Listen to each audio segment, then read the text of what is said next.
Monsieur Gilles Gâteau, bonjour. Merci d'être avec nous. Vous êtes notre grand témoin sur cet événement, sur ces troisièmes rencontres où on traite évidemment donc de l'attractivité des métiers bancaires. Vous êtes directeur général de l'APEC. Vous avez été directeur de cabinet du ministre du Travail. Vous avez été également au cabinet du Premier ministre. Vous êtes un grand expert évidemment de ces questions d'emploi, d'attractivité. En tant que en directeur général de l'APEC, deux, trois petites choses. Première chose, en 2020, le nombre de cadres a dépassé celui des ouvriers. Vous voyez, on lit vos études, on lit les études de l'APEC avec attention. Et donc pour la première fois, le nombre de cadres a dépassé celui des ouvriers. J'avais noté aussi les banques figurent parmi les établissements qui envisagent de recruter, c'est dans l'une de vos études aussi récentes, plus de 19 000 cadres, soit une progression de 8% en 12 mois. Donc on voit bien la dynamique qu'il y a dans nos métiers. Et la question que l'on vous pose aujourd'hui, c'est au fond, attirer les cadres aujourd'hui, en quoi c'est un enjeu de dynamisme économique. Donc voilà, on vous écoute. Merci pour votre invitation et pour ces questions. Vous avez fait mention des études de l'APEC. Effectivement, ça fait partie de nos missions. On ne fait pas que cela, mais on essaye aussi d'éclairer finalement les acteurs du marché à travers ces études. Alors les chiffres que vous avez cités sont ceux de l'INSEE. Pour le coup, c'est vraiment une vue complète sur le paysage des actifs français et qui, vous avez raison de le souligner, en 2020, il y a un basculement historique. Quand on regarde les courbes sur longue durée, elles se croisent en 2020. Il y a aujourd'hui plus de cadres que d'ouvriers en France. Et cette proportion, finalement, le nombre des cadres dans l'économie française, dans le secteur privé en France, a doublé en 30 ans. C'est dire la dynamique finalement de transformation dans laquelle nous sommes par rapport à cette qualification des emplois et à la place des cadres aujourd'hui dans ces recrutements. Alors vous avez raison aussi de souligner que le secteur bancaire est dynamique dans ce mouvement et fait partie de ce mouvement. D'ailleurs, quand on regarde un peu plus largement que la banque, mais on va dire le territoire de votre OPCO, l'OPCO Atlas. Aujourd'hui, l'OPCO Atlas représente un peu plus de 45% des recrutements de cadres en France. C'est-à-dire vous êtes loin devant. L'industrie, c'est 16%, c'est le deuxième. Et vous voyez à peu près ce que ça peut représenter. Alors, je crois que la banque, ça représente entre 15 et 20% du volume des embauches cadres au sein de ce périmètre de l'OPCO Atlas. Mais à l'évidence, vous êtes un secteur dynamique en termes d'embauche cadres en France. Alors on a vécu dans la dernière période évidemment un jeu de montagne russe assez pénible, avec en 2020 une chute très brutale des embauches, un peu à l'image de ce qu'on avait déjà connu au moment de la crise des subprimes, mais qui a mis fin finalement à une tendance sur une dizaine d'années de croissance régulière. Il y a eu en 2020 une chute d'à peu près 20% des recrutements cadres. Cette chute, elle a été un peu moins importante dans vos métiers. Elle a été suivie surtout d'une reprise en 2021, plutôt calme sur le premier semestre et très nette à partir de l'été, où on a une reprise des embauches cadres à des niveaux qui sont même supérieurs à ceux de l'avant-crise. Si vous regardez un bon indicateur qui sont les offres d'emploi déposées sur apec.fr, ça capte à peu près 45% du marché, donc c'est un indicateur assez intéressant à suivre. Aujourd'hui, si vous regardez octobre et novembre, on est pratiquement à plus 20% d'offres cadres par rapport à la même période de 2019, donc à l'avant-crise. Il y a non seulement un retour au dynamisme de l'avant-crise, mais il y a un effet de rattrapage. Je pense que beaucoup de projets de recrutement qui avaient été différés pendant cette crise sont remis au goût du jour. Donc ça c'est important et c'est une illustration finalement de ce que cette crise elle a été à la fois très violente et à la fois suivie d'un rebond extrêmement fort. D'un autre côté, si on regarde les cadres eux-mêmes, on a aussi un phénomène dans cette crise qui nous a un peu surpris, nous, à l'APEC, qui est que dans toutes les périodes semblables des décennies écoulées, on avait un frein très fort sur la mobilité des cadres pendant ces périodes. Finalement, quand c'est la crise, ce n'est pas le moment de prendre des risques, de quitter son entreprise, de changer de job. C'est vrai aussi dans la crise de 2020, mais dans une proportion beaucoup plus faible que ce qu'elle était dans le passé. Pourquoi? Pour deux raisons. D'abord, on a des cadres qui ont en quelque sorte pris les devants dans des secteurs confrontés à de vraies difficultés économiques. On pense à l'aéronautique, à l'automobile. Voilà, il y a des ingénieurs qui se sont repositionnés et ça a pu alimenter des flux de mobilité, on va dire, un peu de précaution ou de mobilité forcée dans des logiques de reconversion professionnelle, mais aussi, et ça c'est plus nouveau, des mobilités qui accompagnent un changement de projet de vie, parfois un changement de lieu de vie. Alors c'est un thème archi rebattu par les journalistes, mais ce n'est pas qu'une invention de journalistes, c'est une réalité, on l'observe nous tous les jours dans nos centres APEC, où on a beaucoup de cadres franciliens par exemple, dans nos centres un peu partout sur le territoire, pas seulement les régions littorales, hein, on le retrouve aussi à d'autres endroits, mais qui ont finalement, dans cette crise, repensé leur projet de vie, pris d'une envie de mobilité. Alors toutes ces mobilités se concrétiseront pas forcément parce qu'il y a un choc de réalité, mais on voit quand même ce mouvement se dessiner, alimenter une mobilité. Et puis, dès que le gros de la crise est passé et qu'on est maintenant revenu à une dynamique d'embauche, donc il y a beaucoup plus d'opportunités sur le marché, alors des projets de mobilité qui avaient pu être reportés dans le temps s'expriment. Et il y a un chiffre que je vous donne qui est très spectaculaire dans notre dernier baromètre des mobilités. Les cadres de moins de 35 ans, donc les plus jeunes de nos cadres, mais ce n'est pas les jeunes diplômés qu'on vient d'embaucher, c'est ceux qui sont là déjà dans l'entreprise depuis 5 à 10 ans, les moins de 35 ans. Ils étaient un peu plus de 40% il y a un an à dire qu'ils avaient le projet de changer d'entreprise dans l'année à venir. Aujourd'hui, ce chiffre est de 62%.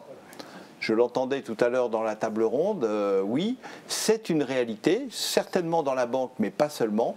Partout dans tous les secteurs de l'économie, il y a et il y aura, après cette crise, une vague de mobilité. Alors, ce n'est pas la Great Resignation à l'américaine, hein, vous savez qu'il y a cette vague de démissions très forte dans les entreprises US.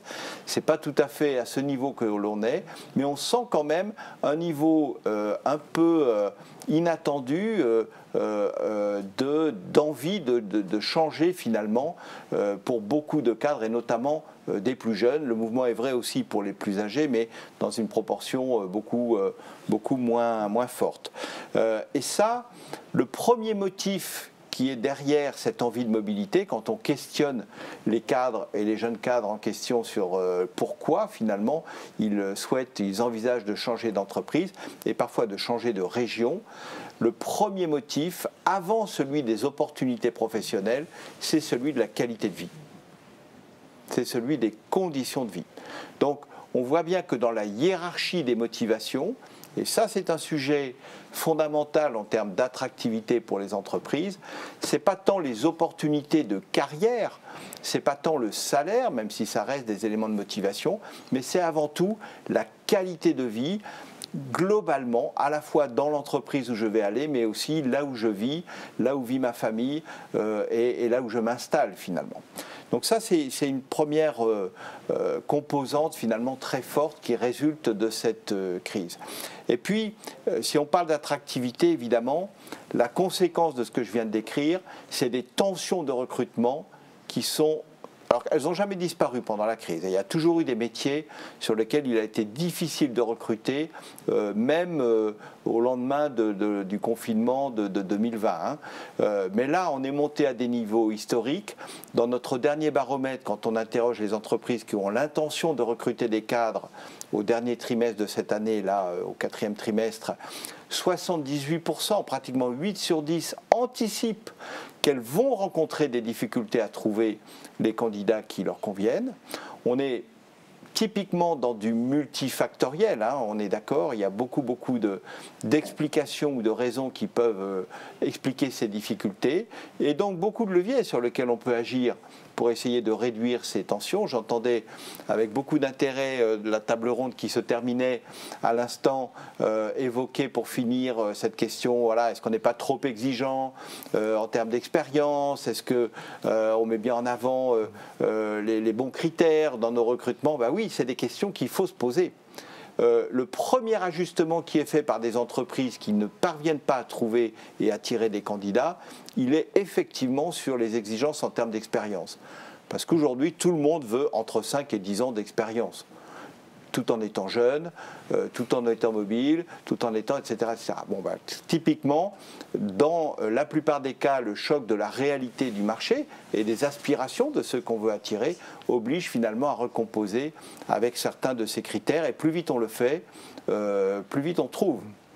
C'est aussi, nous en tout cas à l'APEC, l'expérience que l'on a quand on accompagne des TPE-PME dans ces démarches de recrutement. Très bien. Alors, vous voulez ajouter un point? Oui, sur les questions d'attractivité, parce que ça c'est tout à fait important, et je le relie avec la question des tensions ou des difficultés à recruter. Quand on parle de la rencontre entre les demandes des entreprises et les aspirations des candidats, notamment des plus jeunes, soit des jeunes diplômés qui arrivent comme débutants sur le marché du travail, soit des jeunes qui ont déjà quelques années d'expérience dans les entreprises et qui sont les plus aptes à bouger, hein, je viens de vous donner le chiffre. Il y a un certain nombre de critères qui ressortent très nettement dans les enquêtes que nous faisons. Il y en a un qui est assez nouveau, mais qui s'est imposé, à mon sens, de façon durable et irréversible, c'est le télétravail. Et derrière le télétravail, la question de l'équilibre de vie personnelle et professionnelle et la question de l'autonomie dans son travail. Donc aujourd'hui, alors que ce critère était quasiment inexistant il y a 2 ans, avant la crise Covid, aujourd'hui, 6 candidats sur 10 nous disent que les possibilités de télétravail seront un critère de choix d'une entreprise lorsqu'ils envisageront de changer de job ou lorsqu'ils envisagent de changer de job. Donc le télétravail est une question d'attractivité aujourd'hui pour les entreprises, clairement, et un élément différenciant qui va jouer. Et ça complique évidemment la tâche des DRH et des managers dans certains métiers parce que tous les métiers ne sont pas à égalité par rapport à cette logique de télétravail, mais ça peut aider en tout cas celles qui offrent le plus de souplesse par rapport à ça. Cela dit, il y a des sujets par rapport au télétravail dont, à mon avis, nous n'avons pas encore commencé à voir toutes les conséquences. Les conséquences seront beaucoup plus lourdes que celles que nous voyons aujourd'hui, notamment sur le plan territorial. On voit des prémices de cela, on voit des cadres qui envisagent de s'installer loin de leur lieu de travail et qui cherchent d'ailleurs à négocier souvent avec leur management ou avec leur DRH des aménagements qui leur permettent d'aller vivre loin. Je suis certain que dans les entreprises de votre secteur, c'est le cas. C'est un peu compliqué d'ailleurs, la réponse à apporter dans l'entreprise parfois. Mais clairement, aujourd'hui, on voit se dessiner finalement une déconnexion entre le lieu où j'habite et le lieu où je travaille. Et ça peut recomposer très fortement l'adéquation des compétences et des besoins selon les territoires. Ça peut jouer positivement dans des territoires peu attractifs, je n'en citerai aucun pour ne vexer personne, mais où on a souvent du mal à attirer des cadres et leurs familles finalement ça élargit le vivier dans lequel on peut aller recruter, dès lors qu'il est possible de ne venir sur place qu'une, 2 fois par semaine ou 1, 2 fois par mois, et donc de vivre éventuellement dans un autre environnement peut-être plus sympathique ou plus attractif. Donc ça peut être positif pour certaines entreprises dans des territoires difficiles.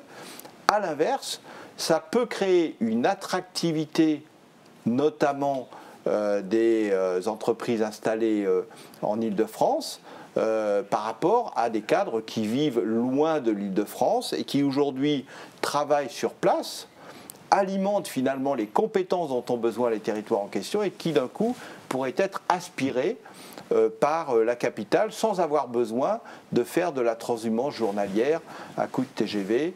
Parce que voilà, s'il s'agit de venir une fois par semaine ou une fois tous les 15 jours, une fois tous les mois, évidemment. Et donc on peut avoir un effet de siphonnage finalement des compétences dans certains territoires qui commencent à inquiéter les acteurs économiques et qui commencent évidemment, et qu'on voit nous à la PEC commencer aussi à se manifester par des entreprises qui voilà, ont un peu plus de difficultés, évidemment l'attractivité des salaires franciliens par rapport à ceux d'autres territoires. Et derrière, si j'élargis la problématique, au-delà des frontières, ça va poser des questions nouvelles. Moi, j'étais au centre d'Annecy il n'y a pas très longtemps, au centre APEC d'Annecy. Ils nous disent on a aujourd'hui une offensive des entreprises du Genevois qui viennent proposer des postes en 100% télétravail ou quasi 100% télétravail. Et nous, les compétences dont on a besoin sur la Haute-Savoie et le bassin de Céa risquent d'être aspirées avec les salaires suisses, sans avoir la contrainte finalement du déplacement frontalier quotidien, qui est évidemment un frein en termes de qualité de vie pour aller travailler sur ces territoires, et qui va poser d'ailleurs en termes de protection sociale des questions assez inattendues, parce qu'un expatrié, on sait ce que c'est, un frontalier, on sait ce que c'est, un salarié qui travaille pour une société suisse en vivant et en travaillant 100% en France depuis son domicile, qu'est-ce que c'est exactement ?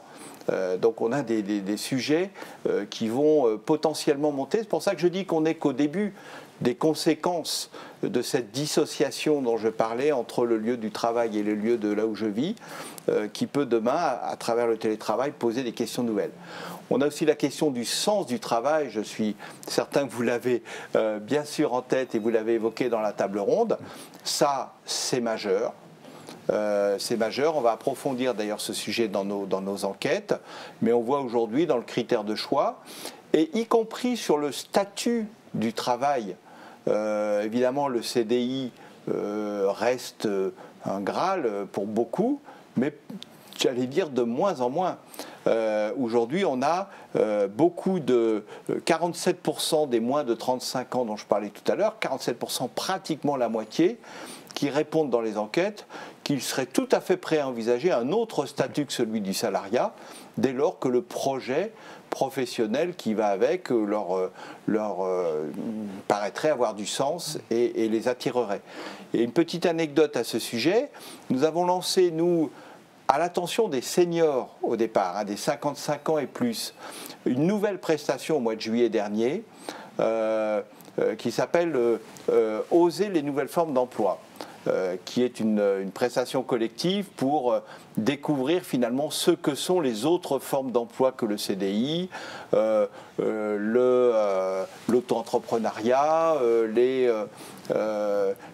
les emplois partagés, de groupements d'employeurs, le management de transition, etc., qui peuvent s'offrir à des cadres très seniors pour qui, il ne faut pas se mentir, le retour au CDI va peut-être être parfois difficile. Donc on avait vraiment ciblé et construit cette prestation par rapport à cette population. Et la surprise, lorsqu'on l'a mis en ligne sur notre offre de service, la moitié des clients qui s'inscrivent pour participer à cette session sont dans cette catégorie des moins de 35 ans. Ça, on ne s'y attendait pas du tout. Plus exactement, on le sent, ce mouvement, mais là, c'est une traduction assez concrète. Aujourd'hui, cette idée que ce n'est pas forcément dans le CDI qu'on va finir une carrière, en réalité c'est une question qu'on se pose de plus en plus tôt et qui intéresse de plus en plus de jeunes. Et là je ne parle pas seulement de l'entrepreneuriat, je parle vraiment de formes d'activité différentes. Et ça rejoint un mouvement plus vaste auquel on est confronté, auquel je suis certain vos DRH dans vos entreprises sont confrontés, les logiques de reconversion professionnelle. On a l'image, et c'est une réalité vécue ces dernières décennies, que la reconversion professionnelle, bon, on peut la subir quand on est dans des métiers et des secteurs qui sont en déclin ou en mutation, et puis c'est souvent à la mi-carrière qu'on va se poser ces questions. C'est d'ailleurs, on organise un peu cette réflexion de la mi-carrière autour des 45 ans. Ce que nous voyons dans nos centres APEC aujourd'hui, c'est que des jeunes actifs, je ne parle pas des jeunes diplômés qui sortent de l'école, mais des jeunes actifs qui ont seulement quelques années d'expérience dans l'entreprise, viennent dans les centres APEC chercher du conseil professionnel dans des logiques de reconversion. J'ai fait 5 ans d'études, 6 ans d'études, 7 ans d'études pour me spécialiser dans tel domaine, dans tel métier. Je l'exerce depuis quelques années, mais en fait, ce n'est pas ça que j'ai envie de faire. Je veux faire autre chose. Qu'est-ce que je peux faire ? Comment je construis un projet? Et ça, ce n'est pas anecdotique. C'est un mouvement de fond. Aujourd'hui, la proportion de jeunes de moins de 35 ans qui aspirent finalement à une forme de reconversion professionnelle, aujourd'hui, monte. Et c'est logique de « ah, c'est à la mi-carrière qu'on se pose ces questions ». C'est plus une réalité aujourd'hui, c'est bien plus tôt que ces questions émergent. Voilà, peut-être pour donner quelques éclairages sur les questions qui vous intéressent. Eh bien, écoutez, merci beaucoup. C'est très intéressant. Ça permet, c'est fait pour ça, c'est pour donner un peu de hauteur. Et en tant que grand témoin, donc vous nous avez resitué au fond exactement les mots-clés de nos rencontres, puisque l'idée, c'est bien rester attractif dans un monde en mutation. On vient de voir à quel point nous sommes dans un monde en mutation. Vous avez parlé, évidemment, des attentes non seulement des jeunes, mais aussi des moins jeunes, plus cadres, qui sont en train de changer, avec ce que ça veut dire derrière, en termes d'enjeux, au fond, pour les territoires, d'enjeux, évidemment, pour les secteurs économiques, et la formation et tout ce qui va avec. Merci beaucoup, monsieur Gatto. Je vous promets qu'on lira les études de l'INSEE avec beaucoup d'attention, ainsi que celles de l'APEC. Et celle de l'APEC, et sans oublier que l'APEC et l'AFB, nous venons de signer au mois d'octobre un partenariat très important. Nous avons en plus la joie d'accueillir maintenant dans notre conseil d'administration un illustre représentant de votre secteur qui siège au nom du MEDEF désormais dans le conseil d'administration de l'APEC, donc qui aidera à faire ce lien, parce que tous les défis finalement dont on vient de parler sont des défis face auxquels les entreprises ne sont pas seules. Finalement, il y a tout un écosystème. On parlait d'OPCO tout à l'heure, Atlas, on parle de l'APEC, on parle de tous les acteurs qui, dans la grande famille paritaire, on va dire ça comme ça, sont là aussi pour accompagner les entreprises. Oui, partenariat très important, signé par Maya Attic, donc notre directrice générale, avec vous en septembre dernier, et on démarre là les actions. Absolument. Avec entre autres l'approfondissement des connaissances des métiers bancaires par les prescripteurs de l'emploi et par vos équipes, mais aussi un dialogue au fond avec les employeurs que nous sommes, nos adhérents, pour justement apporter un plus aux recruteurs, à ceux qui recrutent. Tout à fait. Et nous, on est ravis de ce partenariat et on sera à vos côtés dans tous ces défis. Merci beaucoup. Merci beaucoup, Gatto. Et nous allons passer à notre deuxième table ronde.